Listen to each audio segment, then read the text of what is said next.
David Cameron once famously described Gordon Brown as an analogue politician struggling in the digital age. But the reality was almost all politicians in this era were analogue politicians. Barack Obama, I think, was different in that for a few months back in 2008, he genuinely set the internet on fire. He built a movement, an insurgent online movement.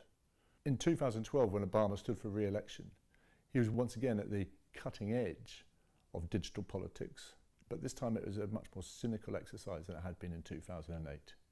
He developed a data analytics strategy in which voters were not people to be empowered, but really just so many lines and numbers on a screen.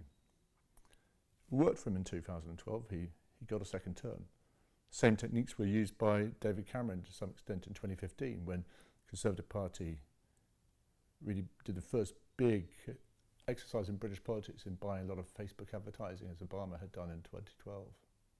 You didn't often hear progressives complain about micro-targeting of voters or Facebook advertising when those techniques were helping Barack Obama win elections. But in 2016, a combination of deep pockets and low standards meant that the Trump campaign and the Vote Leave campaign were better at using those same techniques than Hillary Clinton and Remain.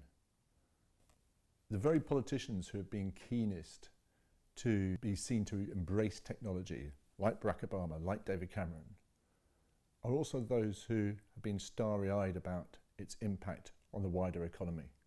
It meant that others could offer false explanations for what was going on. Donald Trump could say that the decline of the American Rust Belt was down solely to jobs being stolen by Mexicans south of the border. Nigel Farage could go around and say the reason why wages were going down or jobs were disappearing in Northern England was to do with Romanian immigrants. The irony is that democracy in many ways was a consequence of the Industrial Revolution of the 19th century. Now we're going through a period of economic change as great as the Industrial Revolution, and democracy itself is hardly engaged with it. These huge changes have been going through with barely touching the sides of democratic debate until very recently.